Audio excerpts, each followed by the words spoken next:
YouTube. Today we have a rental car, Fiat Panda Hybrid 0.9 turbo. Let's start with a negative. As you can see, there is a warning sign, the dashboard. It's about the tire pressure. I put air on the tire, so actually the tire on the back had less pressure. However, you need to reset the menu in order to erase this warning sign, and I have found very much difficulty trying to do that. It's with the set button, and I cannot do that. I've tried sometimes, so I'm just leaving like this. Also, I cannot change the time. It's another strange thing. There's a rental car. It's a car that's based on economy. However, as you can see, we're in traffic in the highway. We're in 5th gear. This car has 6 gears, and because it has a turbo, although it's 0.9, it can move. With 6 gear, it's a bit sluggish. Now we're going 110 kilometers per hour.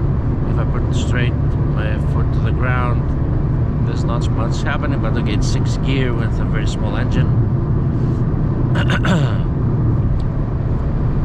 It's a hybrid. You can see the hybrid system here, and if I let off my foot from the gas, you can see that there's a battery sign. That means that the battery is charging up.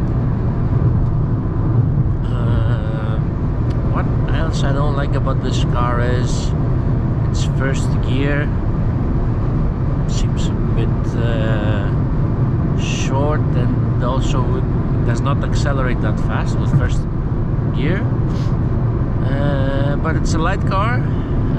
It's based on economy. It has small tires, and I don't have an indicator of how much liters per 100 kilometers, but I can tell you that it is quite an economical car. I've done a lot of kilometers.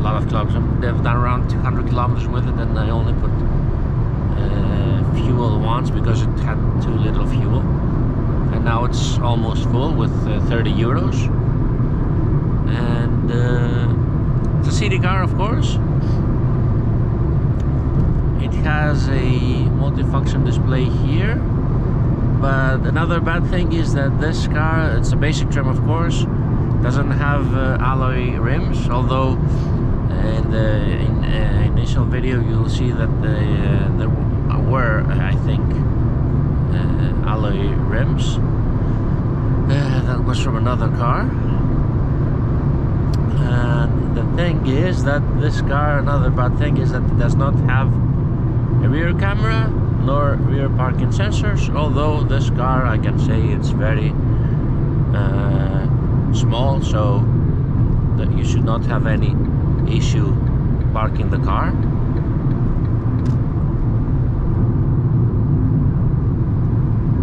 And yeah, but it has plenty of space back in the back. Now let's drop a gear. Let's go to 5th. Again, it's not a car meant to go for highways.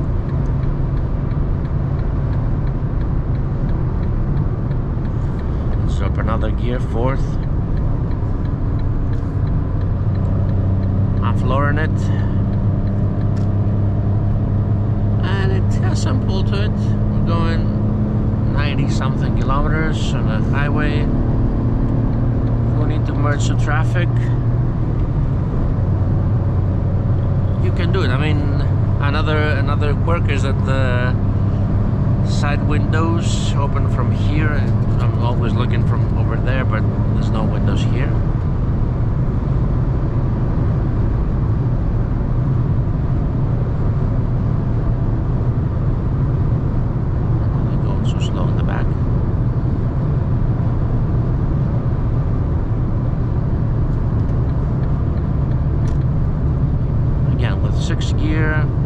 floor, foot to the floor, nothing happens. But that's not what the car is designed for. I like the fact that the gear lever is high, like the Honda Type R, the old Honda Type R, had the gear lever like here high, which is very convenient. It's just strange that it has the 6 gear, the reverse gear in the back where the 6 gear is, but also has a ring to it, so you don't put 6 gear. Nice car.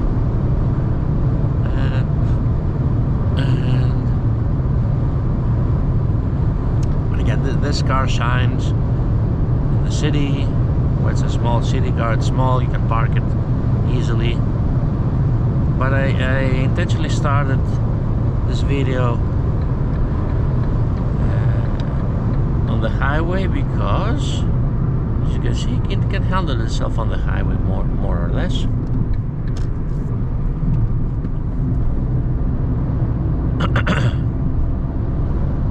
It's not the fastest car around, of course.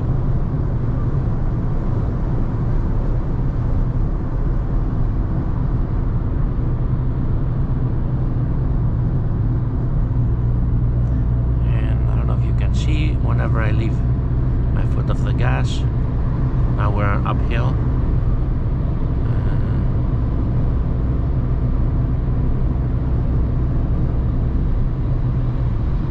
There's a battery sign, meaning that the car is charging up.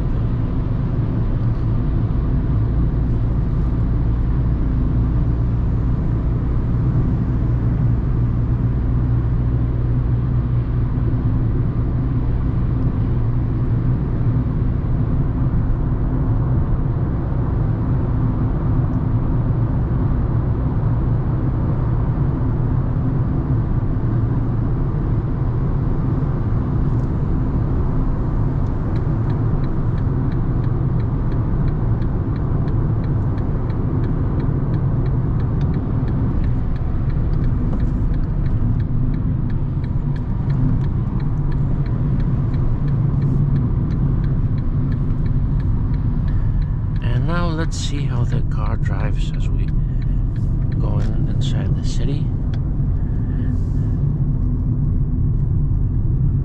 For the small tires, it has the grip is, let's say, satisfactory, and it has a high center of gravity because it's quite a tall car. I'm 6'1". I have a lot of space ahead, and I also put the seat somehow high. The side mirrors are electric. That's a good thing to have. But again, basic trim, no parking sensors, no cruise control, of course.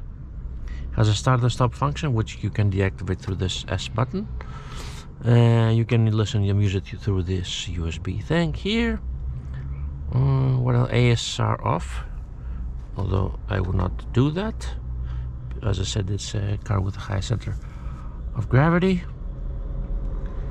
and we're driving not too many miles, but you can see we still have lots of fuel left. There's a glove compartment here, also another glove compartment down here, water bottles down here as well. Nice to have a handbrake, 180 max volt charging port here, and as I put the first gear, of course no maps on the car, so but it's nice that they have this function here that you can actually put your phone. It's nice that they have this function here. You can actually put your phone up here, so you can put your maps in a place where you can see them.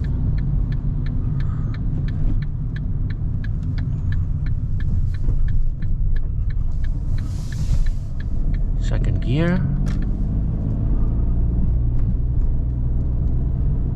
and the car moves.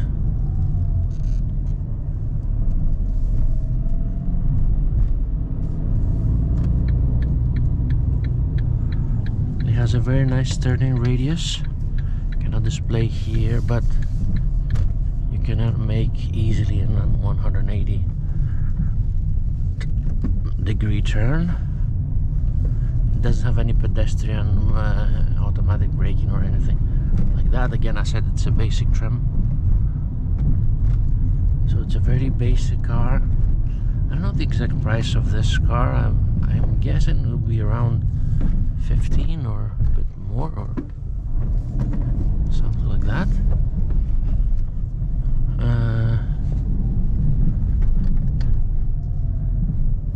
The suspension is quite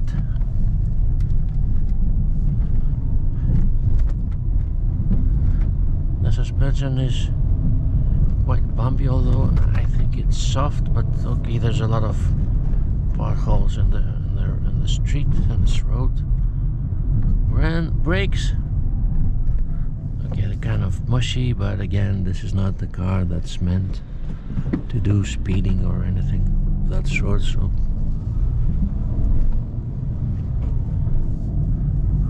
it shouldn't handle. Again, this is basically a city car, so, but it has the capacity to go on the highway, got up to speeds of 140 kilometers per hour. Not the most stable car I've driven at this kinds of speeds, but it can, because it has a turbo, it can reach those speeds.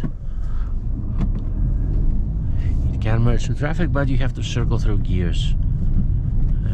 Probably this is an automatic version of this car as well. Anyway, that was my short review of this Panda car. Thanks for watching. Please like, subscribe.